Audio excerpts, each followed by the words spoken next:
Shalom Bapak Ibu Saudara yang terkasih dalam nama Tuhan Yesus. Senang sekali lagi kesempatan Tuhan berikan bagi saya untuk menyampaikan firman Tuhan bagi kita semua saat ini. Mari kita membuka Alkitab kita dari 2 Timotius. Saya Timotius. 2 Timotius 2 Timotius pasal yang kedua. Kita baca ayat yang pertama sampai dengan ayat yang ke-13. 2 Timotius 2 ayat pertama sampai 13. Saya membacakannya, Bapak Ibu Saudara memperhatikan dari Alkitab masing-masing. 2 Timotius 2 ayat pertama sampai dengan ayat yang ke-13. Demikianlah firman Tuhan. Sebab itu anakku, jadilah kuat oleh anugerah dalam Kristus Yesus. Apa yang telah engkau dengar dariku di depan banyak saksi, percayakanlah itu kepada orang-orang yang dapat dipercayai, yang juga pandai mengajar orang lain. Ikutlah menderita sebagai seorang prajurit yang baik dari Kristus Yesus. Seorang prajurit yang sedang berjuang tidak memusingkan dirinya dengan soal-soal penghidupannya, supaya dengan demikian ia berkenan kepada komandannya. Seorang olahragawan hanya dapat memperoleh mahkota sebagai juara apabila bertanding menurut peraturan-peraturan olahraga. Seorang petani yang bekerja keras haruslah yang pertama menikmati hasil usahanya. Perhatikanlah apa yang kukatakan, karena Tuhan akan memberi kepadamu pengertian dalam segala sesuatu. Ingatlah akan Yesus Kristus yang telah dibangkitkan dari antara orang mati, yang telah dilahirkan sebagai keturunan Daud. Itulah yang kuberitakan dalam Injilku. Karena pemberitaan Injil inilah aku menderita, malah dibelenggu seperti seorang penjahat. Tetapi firman Allah tidak terbelenggu. Karena itu aku sabar menanggung semuanya itu bagi orang-orang pilihan Allah, supaya mereka juga mendapat keselamatan dalam Kristus Yesus dengan kemuliaan yang kekal. Benarlah perkataan ini, jika kita mati dengan dia, kita pun akan hidup dengan dia. Jika kita sabar, kita pun akan ikut memerintah dengan dia. Jika kita menyangkal dia, dia pun akan menyangkal kita. Jika kita tidak setia, dia tetap setia, karena dia tidak dapat menyangkal dirinya. Sedemikian jauh pembacaan firman Tuhan kita yang menjadi perenungan kita pada pagi hari ini. Bapak Ibu Saudara, saya rasa kita semua setuju bahwa masa muda itu adalah masa yang paling menyenangkan. Ya, remaja pemuda lah, itu adalah masa-masa yang menyenangkan. Saya yang masih muda juga merasakan kesenangan itu. Saya pun sadar betul di rumah papa saya, mama saya cerita, papa dulu gini. Dia berbinar-binar menceritakannya, buat ini, buat itu. Waktu kuliah dulu, papa buat ini, buat itu. Diceritakan dengan sukacita.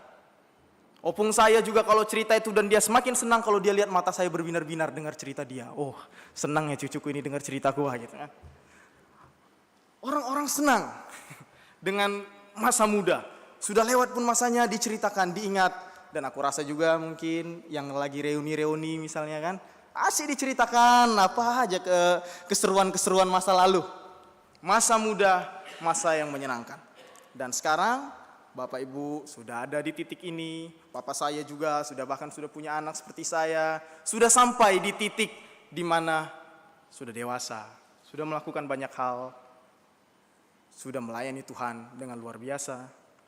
Dan dalam perjalanan sampai ke titik itu, khususnya dalam kehidupan anak muda yang sekarang ini, ternyata ada hal juga yang menjadi fenomena yang sangat baik kalau kita perhatikan bersama. Baik kami yang masih muda maupun Bapak Ibu Saudara yang juga sudah menjadi orang tua bahkan. Fenomena ini pertama kali saya dengar, dan sebenarnya setelah saya mendengar itu saya sadar, oh iya juga gitu. Dari Pusat Studi Pengembangan Pelayanan Kaum Muda PSPPKM di STT Amanat Agung, mereka adakan simposium dan menemukan ternyata ada fenomena di mana anak-anak muda ini yang merasa masa muda adalah masa yang menyenangkan ini, yang penuh dengan kreativitas dan inovasi ini, adalah golongan-golongan orang yang merasa tidak siap bahkan yang merasa enggan untuk beranjak dewasa. Mereka tidak siap dan merasa enggan untuk menjadi dewasa. Penelitian ini dilakukan kepada lebih kurang 857 anak kaum muda Kristen di Indonesia, bahkan ditambah dengan dilakukan focus group discussion juga kepada beberapa orang itu. Mereka optimis melihat kegemilangan masa muda mereka, tetapi mereka tidak seoptimis itu melihat bagaimana mereka mau sampai kepada masa dewasa. Dan setelah diteliti juga ada beberapa alasan akan keengganan dan ketidaksiapan ini. Dua alasan yang paling tinggi yang ditemukan terkait keengganan dan ketidaksiapan anak kaum muda ini untuk menjadi dewasa. Alasan pertama adalah karena mereka merasa menjadi orang dewasa itu artinya hidup dengan tanggung jawab dan tuntutan yang berat. Mereka memilih itu Bapak Ibu Saudara dalam Google Form-nya. 83,43%. Alasan yang kedua adalah karena mereka merasa orang dewasa seringkali memberikan tuntutan yang terlalu tinggi kepada mereka. 64,97%. Ini yang mereka ungkapkan. Terkonfirmasi juga dalam focus group discussion itu. Berdasarkan hal ini terlihat bahwa ada ketakutan dan ketidaksiapan kaum muda. Ini perihal tanggung jawab yang mereka rasa identik dengan orang dewasa. Dan kompleksitas situasi tersebut membuat para kaum muda akhirnya enggan. Gini aja lah enak, situasi kayak gini udah lebih nyaman. Kebebasan ini udah paling enak, udah paling bagus. Dan nampaknya, mungkin kaum muda juga pasti tahu, situasi ini cukup tergambar dengan satu lagu judulnya Takut dari yang liriknya takut tambah dewasa, takut aku kecewa, takut tak seindah yang kukira. Itulah penggalannya, ada lagi nanti bisa dengarkan. Sudah mendekati 20, pertengahan 25, liriknya menggambarkan seperti itu. Mereka sangat senang dengan masa muda mereka, giliran mikirin ke depan, wah, gimana ini? Takut tambah dewasa. Dengan kesadaran menurut mereka orang dewasa itu adalah orang yang punya banyak tanggung jawab, dan orang-orang dewasa yang lain juga membebankan tanggung jawab yang terlalu berat kepada saya. Itu yang fenomena yang sedang terjadi saat ini Bapak Ibu Saudara. Dan sedikit banyak kalau saya evaluasi diri ada unsur-unsur itu juga. Saya sebagai kaum muda. Menjadi dewasa bukanlah hal yang mudah. Menjadi dewasa adalah perihal kehidupan dengan tanggung jawab. Menjadi dewasa adalah perihal berkomitmen untuk terus berjuang, turut serta dalam segala tantangan demi mencapai tujuan. Dan gambaran demikianlah yang Paulus inginkan dimiliki oleh Timotius. Dan melalui surat 2 Timotius 2 ayat 1-13 inilah disampaikan kerinduan itu kepada Timotius. Hal itu semakin jelas Bapak Ibu Saudara karena kalau kita melihat konteks dari 2 Timotius ini, kita bisa memulai dengan melihat apa yang disampaikan di pasal yang keempat ayat 6. Adalah bahwa Paulus menyadari waktunya sudah dekat. Dia sudah melakukan pelayanan yang gemilang, memberitakan Injil ke berbagai daerah jemaat di situ, dan Timotius memang menyaksikannya. Dan ada satu titik di mana dia tahu, waktuku tidak banyak. Dan karena hal itu dia tahu betul bahwa Timotius harus mengemban tanggung jawab itu. Dia harus maju lagi satu titik memegang jemaat ini, bahkan ketika dia sudah tidak ada. Itulah yang Paulus ingin sampaikan kepada Timotius, yang Paulus pikirkan untuk terus berlanjut pelayanan ini ke depannya. Paulus sadar betul bahwa Timotius akan menjalani fase selanjutnya dalam hidupnya. Fase pelayanan di mana dia akan memimpin jemaat, di mana akan ada pelayanan-pelayanan ke depan, bahkan pasal-pasal selanjutnya ada tambahan nasihat lagi untuk ajaran sesat. Tidak mudah situasi pelayanan saat itu. Dan Timotius saat itu masih usia muda. Dan untuk itulah disampaikan ini. Dan kalau kita melihat konteks penderitaan itu Bapak Ibu Saudara, sudah 2 kali itu dikasih pengantar di pasal 1-nya. Pasal 1 ayat 8, pasal 1 ayat 12. Jangan malu dalam pelayanan ini, dalam pemberitaan Injil ini, lakukanlah. Turut serta dalam penderitaan itu. Tapi Bapak Ibu Saudara, memang bukan cuma Timotius aja nih yang diinjili yang jadi murid-muridnya. Miris sekali kita mendapati di dalam pasal 1 ayat yang ke-15. Paulus curhat ke Timotius. Engkau tahu bahwa semua mereka yang di daerah Asia berpaling dari aku, termasuk Figelus dan Hermogenes. Ada juga orang-orang yang dibimbing oleh Paulus memilih untuk tidak turut serta dalam perjalanan pelayanan yang sudah dibangun oleh Paulus. Kalau kita melihat dari kata berpaling itu, beberapa kemunculan kata yang sama tidak menunjukkan ini murtad, tetapi ini dapat dilihat juga ada kemungkinan bahwa mereka tidak siap dengan situasi yang ada dan mereka berpaling. Dan karena situasi itulah pasal 2 ayat 1 dimulai dengan kata sebab itu. Melihat kepada realita adanya orang yang melarikan diri, berpaling dan tidak siap, itulah Paulus sampaikan, sebab itu anakku, jadilah kuat oleh anugerah dalam Yesus Kristus. Jadilah kuat. Perintah middle pasif kepada Timotius itu. Jadilah kuat.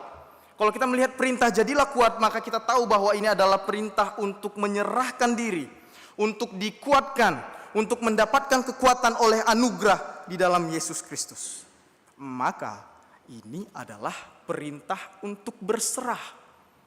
Ketika Paulus tahu pelayanan tidak mudah, ketika Paulus tahu bahwa memang ada hal-hal yang harus disiapkan, Paulus memulai nasihatnya dengan menyatakan, jadilah kuat di dalam anugerah Tuhan.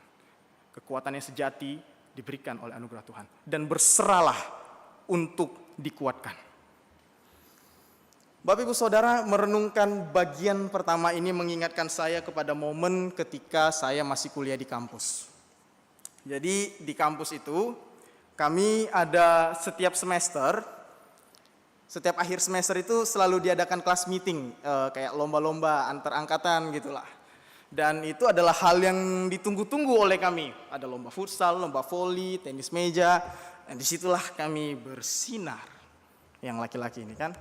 Dan kami udah semangat-semangat, udah belajar terus satu semester, udah pusing. Ini saatnya all out. Langsung ikut lomba, main futsal. Ya karena sepanjang semester jarang main, tiba-tiba dihajar penuh dengan adrenalin main futsal terus. Encok lah. Udah bengkok-bengkok lah, nggak peduli umur, orang di purpose terus gini-gini, tiba-tiba main futsal, main voli, kacau, habis. Bengkok sana, bengkok sini kaki. Dan kami, asrama kami itu lantai 4 gitu, dari 1 lantai 4, dan kami walaupun ada lift dilarang atas nama pembentukan, janganlah kau naik lift, naik tangga saja gitu kan. Jadi kami naik tangga, encok-encok, turun lagi ke ruang makan. Puji Tuhannya, ada kakak tingkat yang sebelum masuk STT dia sejenis kayak pelatih taekwondo gitu. Jadi dia punya latar belakang untuk mengurut yang kilir sana terkilir sinilah. Jadi aku datanglah sama dia, Mas tolonglah dulu, kasih dulu kelurusan bagi kakiku, ini udah gak jelas lagi jalannya, gerak-gerak susah, naik tangga 4 lantai itu rasanya, mana Bang Noel? Itu rasanya sedap itu. Dan setelah dia raba-raba, dia angkat kakiku, dipegang-pegangnya gini, dilurus-lurusinnya, dicari-carinya urat-uratnya, ditatapnya mataku. Lemesin aja Tim, tarik nafasmu. Kalau lemasin aja ini. Mungkin dia cari-cari uratnya nggak ketemu-ketemu atau terlalu tegang gimana gitu, sampai dia pusing, dia lihat mataku dalam-dalam supaya aku lemesin aja. Bukan nggak mau dalam hatiku, tapi memang rasanya itu loh, disentuhnya dikit udah kayak ditusuk rasanya. Jadi aku ngeliat-ngeliat, bingung-bingung dia. Akhirnya dia coba lakukan manuver-manuver, dia tekan, aku pun gitu menahannya kan. Gambaran suara seperti ini kan udah tegang semua uratku. Nggak jadi-jadilah, yang dia buat kemana, yang aku mengelenggok-lenggok kemana lah, kacau lah semua itu. Akhirnya dia pusing, udah dekat jam makan, udahlah Tim, turun dulu lah kita makan, nanti lanjut lagi. Karena peperangan kami berdua yang seperti itu, bukannya makin benar uratku, aku turun, makin sakit lah, turun itu udah diurut-urutnya nggak betul. Sampai singkat cerita udah selesai lagi makan malam itu, cari lagi waktu, dan aku kerahkan semua energiku kepada mulut, teriaklah aku, wah gitu, tapi udah nggak ada lagi tegang-tegang di otot, akhirnya bisa diluruskan dan sembuh. Bapak Ibu Saudara, melihat bagian ini aku rasa aku bisa lihat dari perspektif itu. Ketika kita sedang dalam kesulitan, berserah kepada Tuhan untuk dikuatkan oleh anugerah. Ketika kita ternyata berdasarkan ekspektasi kita menahan diri kita, berpikir bahwa ini ada usaha yang baik untuk kita, justru malah upayanya sia-sia. Sulit semua, yang menolong susah, yang ditolong susah. Untuk itu dalam ketidakmudahan ini, Paulus bilang, jadilah kuat dalam anugerah Yesus Kristus. Karena saya rasa Bapak Ibu Saudara itu juga yang terjadi sama Figelus dan juga Hermogenes ini. Mungkin dalam pikiran dia, dalam ekspektasi dia, oh melayani itu kayak gitu ya. Enggak lah, aku kayaknya yang gini-gini aja. Yang susah-susah gitu, enggak lah. Berdasarkan pikiran sendiri, mengambil jalan sendiri, akhirnya tidak sesuai dengan jalan yang benar. Maka dari itulah perintah Paulus, jadilah kuat, berserah untuk dikuatkan oleh anugerah Kristus Yesus. Itulah yang disampaikan Paulus ketika memulai pesan ini. Dan dengan kesadaran untuk terus berserah dan dikuatkan oleh anugerah itu, Paulus masuk kepada perintah yang kedua. Di dalam ayat yang ketiga, ikutlah menderita sebagai seorang prajurit yang baik dari Kristus Yesus.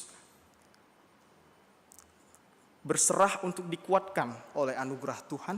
Sejalan juga dengan itu partisipasi untuk pelayanan. Partisipasi untuk ikut dalam penderitaan. Dari sini terlihat Bapak Ibu Saudara bahwa penguatan Tuhan itu berjalan beriring dengan partisipasi. Perhatikan bahwa ada peran yang diemban oleh setiap umat percaya yang dalam konteks ini disampaikan kepada Timotius. Dan penguatan oleh anugerah Kristus itu dalam hal ini artinya bukan untuk disia-siakan dalam kekhawatiran, dalam kemalasan, tetapi untuk dijadikan sumber bahan bakar untuk berpartisipasi dalam pelayanan.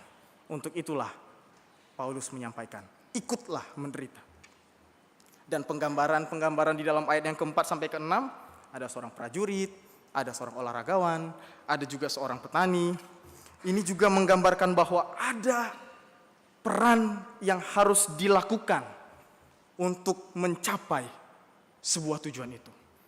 Ada partisipasi yang perlu dilakukan oleh setiap umat percaya untuk sampai kepada titik yang diinginkan. Seorang prajurit berperang, seorang olahragawan hidup dengan disiplin, ikuti aturan-aturan yang ada. Seorang petani bekerja sampai akhirnya mendapatkan hasil.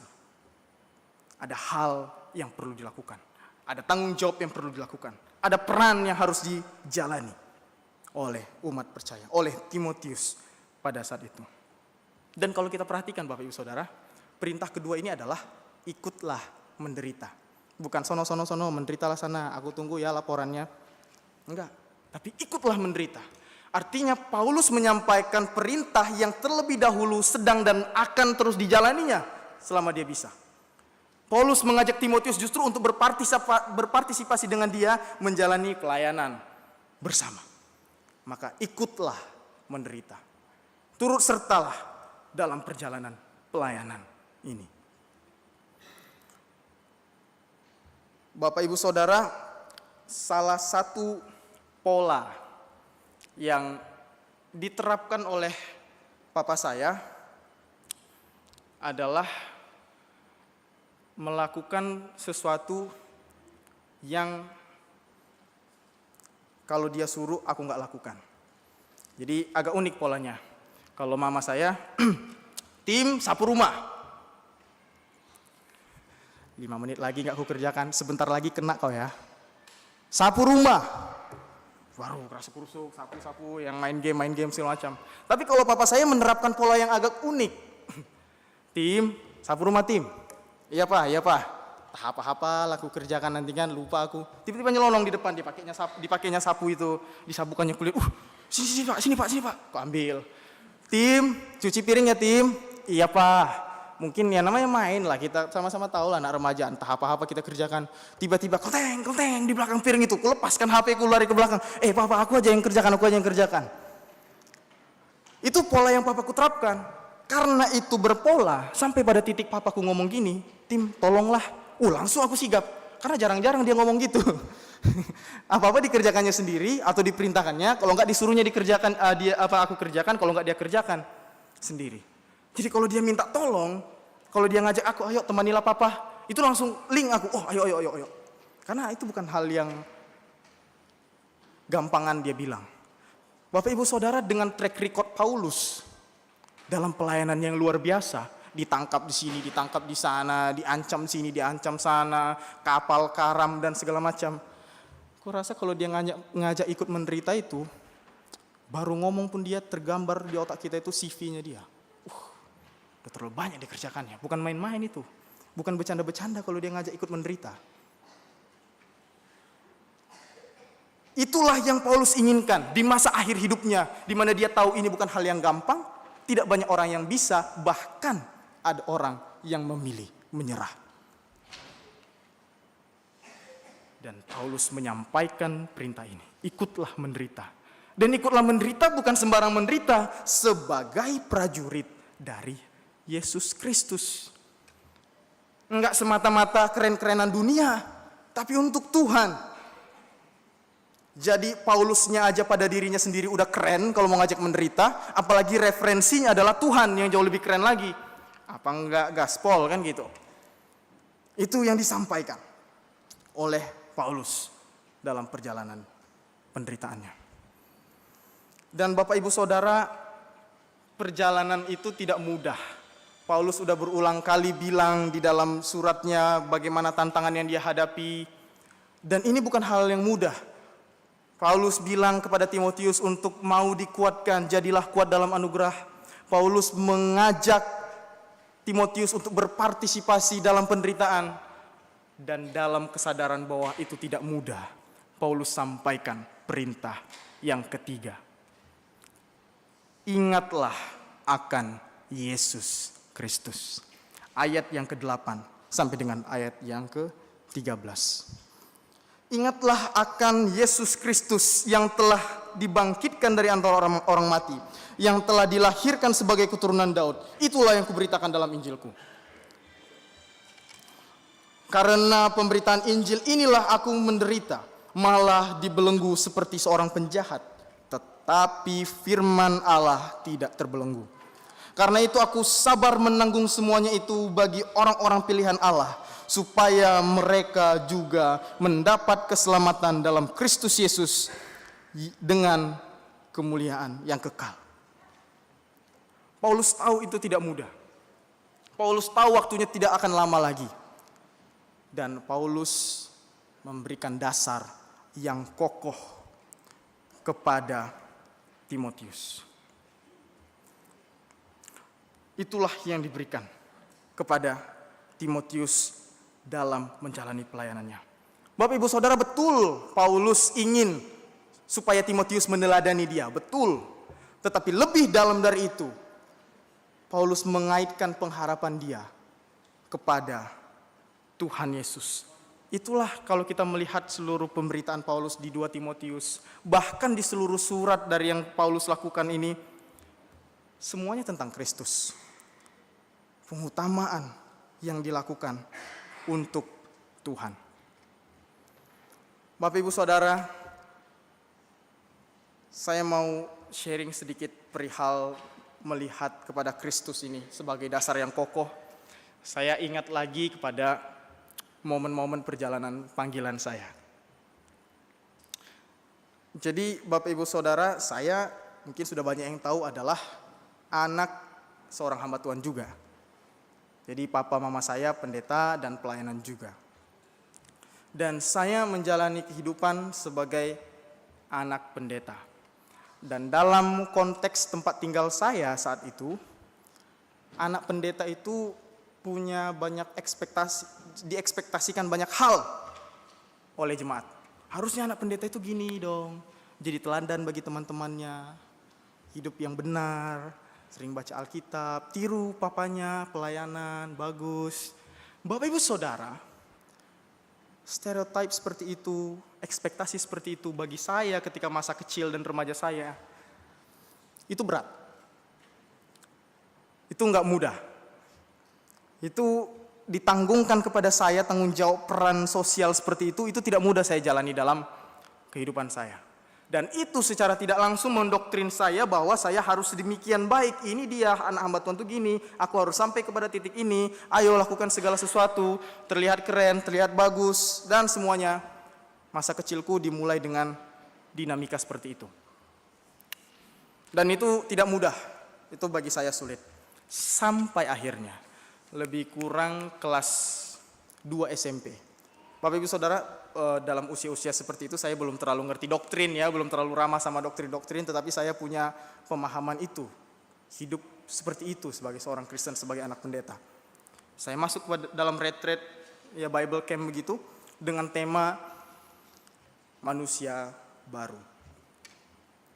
Dan dalam perjalanan retreat itu dibukakan satu-satu bahwa sampai kepada titik menjadi manusia baru, pemicunya adalah anugerah Kristus, karya Kristus, bukan rangkaian perbuatan-perbuatan baikmu. Berulang kali dikepaparkan bagaimana Paulus memerangi hukum Taurat. Bukan seperti itu. Kristus telah melakukan bagiannya. Kau telah ditebus, disucikan. Itu merasuk kepada pikiran saya, Bapak Ibu Saudara, kepada hati saya. Saya melihat rekam jejak betapa saya terkungkung untuk berjalan benar sesuai dengan tindakan. Saya berupaya dengan maksimal, tapi saya sepertinya belum terlalu mengafeksikan, mendapatkan makna itu lagi. Bahwa sebenarnya Kristus telah melakukan bagiannya, menjadikanku baru. Terlepas dari aku jatuh bangun, aku banyak kelemahan, banyak dosa, kegagalan dalam hidup benar, Kristus melakukan bagiannya. Sehingga aku bisa ada seperti itu. Dan Bapak Ibu Saudara, justru itu jadi bensin Pertamax turbo bagi saya untuk hidup benar. Justru saya lebih terbus untuk hidup benar dengan kesadaran udah banyak banget yang Kristus lakukan dan dia tetap menerimaku dalam kondisiku. Bapak Ibu Saudara, itu juga bensin yang menggerakkan Paulus. Mari bersama kita buka 1 Timotius. Timotius lagi. 1 Timotius pasal yang kedua. Ayat yang ke-12 sampai dengan 17. Bapak Ibu bisa baca keseluruhan perikop itu. Melihat bagaimana dia melihat masa lalunya dalam terang Kristus. Tapi yang aku mau bacakan mulai dari ayat 15. Dia udah melakukan banyak hal dalam pelayanan dan dia mau bercerita tentang anugerah dalam hidupnya. Ayat 15. Perkataan ini benar dan patut diterima sepenuhnya. Kristus Yesus datang ke dunia untuk menyelamatkan orang berdosa. Dengan kesadaran akan CV-nya, dia lanjutkan kalimatnya. Dan di antara mereka akulah yang paling berdosa. Dia lanjutkan kalimatnya. Namun justru karena itu aku dikasihani, agar dalam diriku ini, sebagai orang yang paling berdosa, Kristus Yesus menunjukkan seluruh kesabarannya. Dengan demikian, aku menjadi contoh bagi mereka yang kemudian percaya kepadanya dan mendapat hidup yang kekal. Nih, penjahat kelas kakap ini nih, menerima anugerah Tuhan. Dan ini momen dipanggilnya dia dalam Kisah Para Rasul ini menciptakan kegerakan yang besar. Sampai bahkan kalau punya urut aku rasa ada hubungannya sampai metode di sini bisa ada di sini kan. Banyak pelayanan yang dilakukan dengan kesadaran keberdosaannya. Betul seorang Kristen harus berusaha hidup benar, betul. Tapi diterangi oleh anugerah. Dan itu yang saya sedikit miss dalam perjalanan panggilan saya. Untuk itulah Bapak Ibu Saudara, Paulus tahu betul dia sendiri banyak kekurangan, dia sendiri banyak kelemahan. Paulus tahu betul bahwa dalam perjalanan pelayanannya nanti Timotius pun pasti bikin kesalahan, Timotius pun pasti punya kekurangan. Makanya terlepas dari dia memberikan 10 tips pelayanan yang baik, ada, tapi dia lanjutkan dengan disiplin yang baru. Disiplin untuk mengingat akan Yesus. Kebangkitan Yesus itu adalah garansi tertinggi dari penyertaan Tuhan. Tuhan sertai langkah-langkah kita, Tuhan sertai mungkin kita mau tes ujian, Tuhan sertai kita dalam pekerjaan. Tetapi kalau udah bicara Yesus bangkit, berarti Tuhan sertai kita dalam kehidupan sampai kepada kekekalan. Itu dasar yang mau Paulus kasih tahu. Ada pencapaian, ada garansi penyertaan tertinggi yang Tuhan sudah anugerahkan. Ingat itu terus. Ingat itu terus. Dan bahkan dia merefleksikan dengan mengutip bagian Mazmur dan mengutip bagian Injil di dalam ayat 11 sampai 13. Yang 13 lebih keren lagi. Ya, semua keren. Tapi yang di 13 itu, jika kita tidak setia, dia tetap setia. Karena dia tidak dapat menyangkal dirinya. Ada tanggung jawab yang harus Timotius lakukan. Paulus sadar betul tidak mudah. Paulus sadar betul dia berkemungkinan kesusahan. Maka dari itu, ingat, Tuhan setia. Tuhan telah melakukan bagiannya. Bapak Ibu Saudara, ini bukan hanya jadi penyampaian dari Paulus kepada Timotius. Bapak Ibu Saudara, Yesus pun punya perintah kepada murid-muridnya. Kita sama-sama tahu ayatnya familiar, Matius 28. Pergilah, jadikan bangsa muridku, baptislah, ajarlah. Banyak banget ini job desk-nya. Tetapi di terakhir dia bilang, ketahuilah, aku menyertai kamu sampai kesudahannya. Betul kau harus ingat job desk-mu, tapi jangan lupakan bagiannya Tuhan.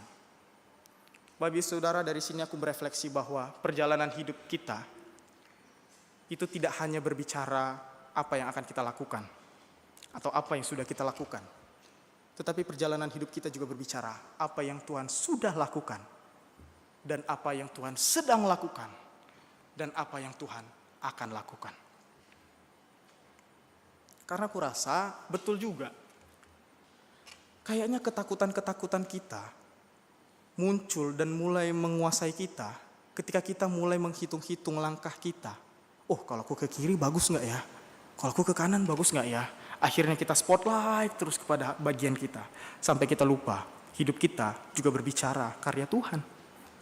Hidup kita juga berbicara bagian yang Tuhan kerjakan. Hidup kita juga berbicara bagian yang akan Tuhan kerjakan. So, kita boleh bingung. Bingung nih kiri atau kanan. Boleh, bukan boleh gimana. Maksudnya itu akan kita hadapi. Tetapi ada bagian Tuhan. Tuhan akan menyertai. Tuhan akan melawat. Tuhan akan melindungi. Hidup kita bukan hanya tentang apa yang kita lakukan, tapi juga berbicara bagian Tuhan. Jadi, bagi kami-kami yang masih muda, betul kita harus ingat apa yang harus kita lakukan, tapi jangan lupakan apa yang Tuhan lakukan. Bagi kita, Bapak Ibu Saudara, ya bimbing kami.